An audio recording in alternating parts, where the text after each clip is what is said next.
Hey guys, and welcome back to Pokemon Ultra Sun. Now that we've got the zaniness of the start of a recording session out of the way, we can finally deal with the matter at hand. It seems that they could have gone further than this, like location or distance wise, because it wasn't really very hard getting to where Lily was, I'm gonna be honest with you. And what room is this anyway? Is this just like... They're supposed to... I guess it's supposed to be like a meeting room, but there's like a bed in the corner. Did we like... Was her bedroom literally on the first floor or something like that? I don't even know. Whatever. It's your crazy house lady. I mean, some people sleep downstairs. Who are you to judge? Especially the president of a major corporation. I need to judge them a little bit. They tend to be ridiculously evil, as we've seen. Ah, well, this is Ultra Sun, my friend. Who knows? Maybe her motives are different this time around. And I'm gonna see about it. I'm a little prepared for that because I really like the original angle of Lusamine, and I just always felt they could have improved upon it. So we're gonna see how I'm gonna get disappointed. It's that inevitability I've come to accept. Well, I hate to spoil this for you, but Knuckles is gonna come crashing through the window and take the Master Emerald shards that Lusamine has on her person in a second. God damn it, Knuckles! I hate you! Fuck! And to make it even worse, he's wearing the Ultra Recon Squad getup. Oh, Nebby. Where is Nebby? Oh, right, they took him. I completely forgot. It has been a while since we last recorded, I'm sorry. Yeah, this fucking super powerful Pokemon that we stumbled upon. Where is it? Oh, it's in my bag or something. Oh, it's not here. Okay, do you just have holographic controls? Of course they do, Tom. She's standing on a teleporter. So, immediately I'm starting to see, instead of the whole crazy shit, you know, in the original, she's more of somebody who's like, she's using it for this, you know, the needs of the many outweigh the needs of the few kind of situation. And that's okay, that idea. They should have pushed it together. Like, we'll see what's going to go on, obviously, but as I said, I like the original idea. I just wanted to expand it more in Ultra Sun. I guess we'll have to see how it plays out, but hopefully they kind of go for something like that. I guess we'll see. Yeah, you're trying to extrapolate an answer without having all the variables, mate. You're leaping to conclusions a little bit. Hey man, I am great about complaining at stuff online I haven't actually seen. I'm really good at that. Well, at least they didn't change the decor. I was a little bit in love with this Tron-esque room. And then she frees the Pikachu, though. That's what I want to see. Oh yeah, that Pikachu is still on ice, my friend, as is everything else in this room. That's some Rocky Road Pikachu going on over there. It's Pikalicious. It's Slow-Mo's brother back there, too. Slow Bro? Free me! Jesus Christ. She's still creepy in this regard, at least. Oh, I'm frozen. And that Pukamuyu back there, or however the hell you say it too, let's preserve that one. At least Pikachu was perfectly content. Did they freeze him while he was asleep? That's the only reason I can think of. Well, I guess it's merciful in a supervillain sense. So she wants to use Nebby's power to open the Ultra Wormhole, take on Necrozma, and stop it from stealing the light, so her babies in this side of reality don't get hurt. And here's how for no reason. You know. How he got here we're not going to explain, but Gladion's here too. It's a Lusamine family reunion. Yes, I'm just going to assume that her second name is the same as her first. There we go, Lusamine. It's basically like the Mario Brothers. Mario, Luigi Mario, and Lusamine Mario. Well, that's what you get for hiring a college dropout, I suppose. I guess that's why we didn't give him a Mega Stone. Don't do it. It will do something. Context! Oh no, are we gonna actually use this plot point for something? I hope so. You do realize we were actually talking to Mon, M-O-H-N, earlier in the game, right? Yeah, well, I hope she does. Oh no, my husband is lost. Looks outside. Oh! It's ridiculous.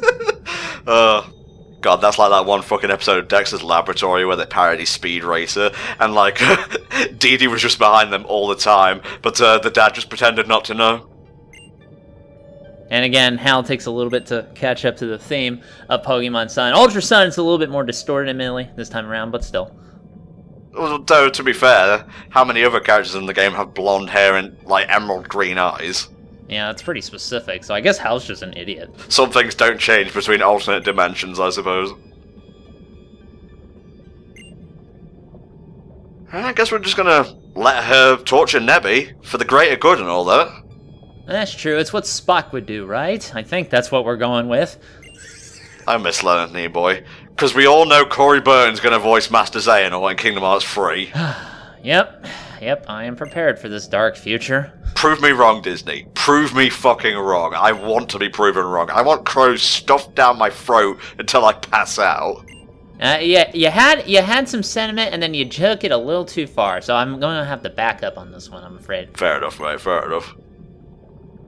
Aw, poor Nebby. Creature of infinitesimal power. It needed a little nap after going Kaioken. To be fair, it did a lot of reps with that set, so I would be tired too. Oh my god, the image of Nebby doing, like, reps with a barbell on each of its two puffy balls is so cute. No, do like one-arm push-ups with its little fluffy ball things. And the other one's kind of behind it. That'd be hilarious. It's coming.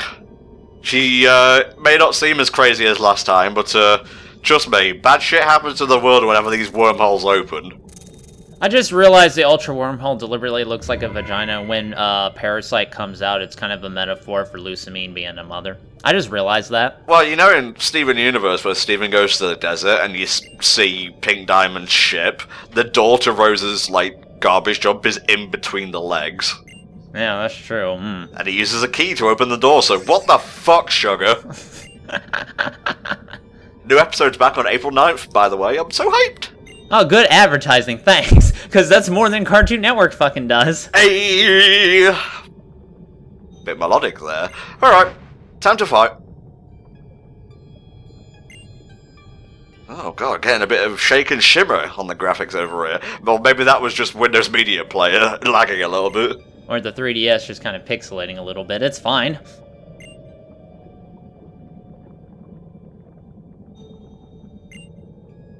Oh. I'm here too! Can't took me by surprise there, jeez. I accidentally took one of the teleporters back in Saffron City. It was ridiculous. The image of Guzma just constantly taking the wrong teleport and going on a loop is hilarious. Just goes to each different region. Where the fuck am I? You're lucky, like, Gen 7 is so much more streamlined, because if this was Gen 6, you'd still be stuck in the Team Flare hideout on the basement floor. Oh, that's terrifying. You're right. Alright, let's do this shit. Come on. You look protagonistic. I'm not part of this? Why are you picking on me first? I just came in. Well, you know, he who beats Guzma is good enough to fight the president. Alright, I guess it's time for me to bring up Lusamine's lineup, I suppose. There we go. Let's see how things have changed up. Still got a banger of a theme. Oh yes, I classify it as a banger. It's more than a bop. Not quite a tune, though. Well, Clefable looks like she's still on point. Alright, Clefable, Lilligant, Mismagius, Milotic, and Beware. That's in the original Sun and Moon. And in Ultra Sun and Moon, I'm trying to see the difference. Oh, she swapped out Mismagius for a Lopunny. Why? Mismagius is a good Pokemon. Lopunny is not. I know. The Lopunny has Dizzy Punch, Thunder Punch, Ice Punch, and Fire Punch, so it does have a lot of choices in battle, I suppose. Yeah, one of them punching ones. Like you could do with, like, Typhlosion, where you just give him all the punches and just wreck everybody's day. I think this Clefable has a specific ability that is making Cinder's poison thing not do as much damage. Let me have a look. Let's see. Magic Guard, an ability introduced in Generation 4. Prior to Generation 5, it was the signature ability of Clefairy's evolutionary line. Let's see. Magic Guard prevents indirect battle, such as Weather, Poison, Curse, and Leech Seed, but it does not stop them from being induced. Additional effects, such as being trapped by binding moves, such as Fire Spin, and attack reduction from a burn, are not prevented. Interesting. Although, my other conclusion is that Cinder just kind of sucks at his job, which is probably what's also likely. Well, I needed a fire Pokemon, and he was the first one on the job, I suppose. From Generation 5 onwards, Magic Guard no longer grants immunity to being fully paralyzed, and no longer prevents poisoning from toxic spikes, but it still prevents poison damage, so that's why, like, Poison Sludge or whatever was not doing the poison ability.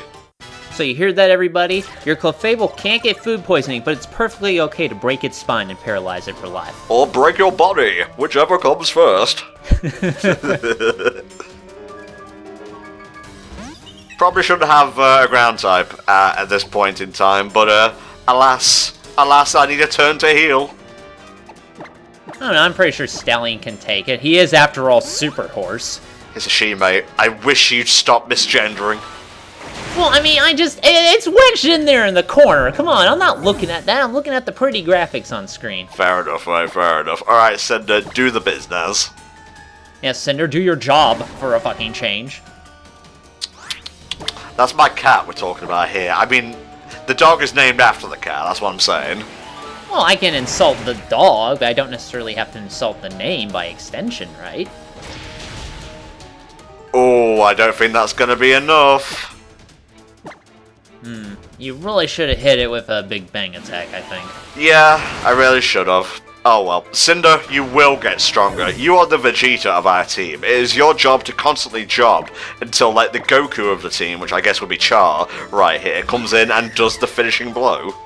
Is Char really the Goku? I would imagine the starter's supposed to be the Goku. Ah, well, I don't know. I think Incineroar in our Sun LP got a lot more, like, press time than Decidueye has in this run.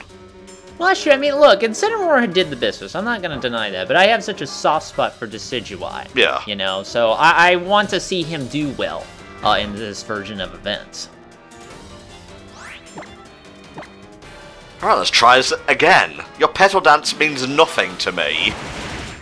And he sits there for a moment and thinks, oh wait, yeah, I can fly, can't I? How would you get confused doing the second part of Fly, by the way? Would you just, like, I don't know, hit your own wings, break them? I would imagine he's confused, he's trying to fly. I better go into the sky. Just flies down at the ground and bangs his head. Now, I want to look up the stats for my Milotic, because if I'm assuming correctly, it has super high special defense, which is why even when you use, like, a electric attack, it doesn't do much damage. So let's see. Yes, special defense 125 and defense 79. So I'd recommend using a physical electric attack, and that'll do the business. I don't know, do we have anything at this point that can do, like, thunder punches? I'm not particularly sure, but let's worry about Milotic later. Meanwhile, this Beware motherfucker, of which I have since learned that it has an ability, Fluffy, that gives it a defense boost, but except if you hit it with fire. Which I didn't fucking know about. I just assumed it was an ungodly killing machine, which tends to be the default reaction. It won't let Jesse, James, and Meowth just live their lives. It's like a vengeful kaiju or something. This motherfucker can run on the fucking water. Of course I'm terrified of it. Alright, let's get some flying and actually do some damage before Char goes down again. Now, incidentally, up until this point when we're recording this, Tom and I have been catching up a little bit on the anime. We're at the point where Lusamine gets, you know, taken to the Shadow Realm, or whatever the fuck it's called, for that. And they're in the process of going to rescue her for that kind of deal. And it's just, I don't know. I guess it's, I mean, I like it. It's good. You know, for me, I'm just looking for my consistency, you know what I mean? But it's good to just kind of chill to the Pokemon anime sometimes. Although, let me tell you, they have some fucking useless episodes. Like that sleepover thing, I was just sitting there like, wow, this is actually really boring. Yeah, I don't mind filler so long as it's entertaining. Like, again, in Steven Universe, Restaurant Wars accomplishes nothing in regards to the plot, but it's just fun. Well, that's because Restaurant Wars had a conflict. That sleepover episode had none. It was just them doing shit, and nothing really happened. There was like a bit of character development, but that was like at the very end. The rest of it was just pointless, you know? Yeah, I suppose so. In the last episode we watched, they got to the Altar of the Sun, I believe, in Pony Canyon, and there was a sick fight between Gladion and Type Null and the Totem Jangmo-o, I believe, or whatever the huge final level form of the dragon is called, and he went, "Form change, fairy!" Yeah, it's a little less impressive when it turns out into a fairy type, when you do your masculine form change JoJo posing kind of deal, but hey, whatever works. Yeah, you just use a fire punch on a water type. I'm sure that'll work out. Slow-mo takes a moment to process it. Wait a minute. That's not a type advantage. Huh. This is, though. That is definitely a type advantage. Just kind of try to decide what to do there. It's kind of weird it didn't use Thunder Punch first, actually. Let's see if it can weather this. Yes, there we go. Get a bit of damage in before slow-mo inevitably fades. Well, I imagine if you heal up enough, you could probably tank it. We'll see. We'll see, my friend. Yeah, if the AI decides to start using Thunder Punch like it should. Yeah, but all in all, I felt this version of the fight was a bit easier than the one before. Maybe it's because I was just prepared for what was going to happen going in, but I don't know. There was a lot less pounding my head against the wall. Well, really, I mean, the biggest wall in this was the Beware, because we were so unprepared for what exactly it could do. But now, obviously, second burst, not quite as same as the first. Alright, I think this is where slow-mo goes out. You have a good rest, my friend. I always still like the idea of this, like, you know, high-tension battle in, like, a dramatic situation like this. Just kind of throwing attacks at each other all across the room with big stakes in the line. That's always great to me, so it's always good to see that. You know, just the general versus leader of the enemy organization is a really good staple in the Pokemon game franchise. So, you know, it doesn't matter whether it's Giovanni, doesn't matter whether it's Cyrus, doesn't even matter if it's fucking the guy from Team Flare whose name I forgot. Lysander, yep, nobody gives a fuck about him, except, of course, when he breaks his gigantic planet-killing cock machine out of the ground, then yeah, I care a little bit at that point. We're gonna fuck the Earth, not figuratively, cut to the laser pounding into the Earth's mantle. But literally. Alright, Vicky, do the business. Well, I hope Vicky can do the business, because this Milotic, again, has got that huge special defense, and Vigavolt is not a fast motherfucker, but if you hit it with a Big Bang attack, hopefully that'll work out. No, not the Hydro Pump, no! Oh, that went well. Unfortunately, its special attack is 100 compared to its regular attack as well, so... We didn't use it at all! Go Echo Knight, do the business with Leaf Blade, which is a physical attack, I believe. I still want my Fan Winky starter Pokemon versus Beast Lusamine fight. That'd be fucking awesome, I'm sorry. It's not happening, man, in either version of the game. Yes, I know. That's unfortunate, but true. There you go, now that's what I'm talking about. Yeah, see? Echo Knight can do the business if you know how to use him right and not a complete tool. I'm trying my best. Well, clearly that's not good enough, I'm sorry. Jesus. Got a little high there, I just noticed. A little high? You reached pitches never before heard of in HellfireComms history.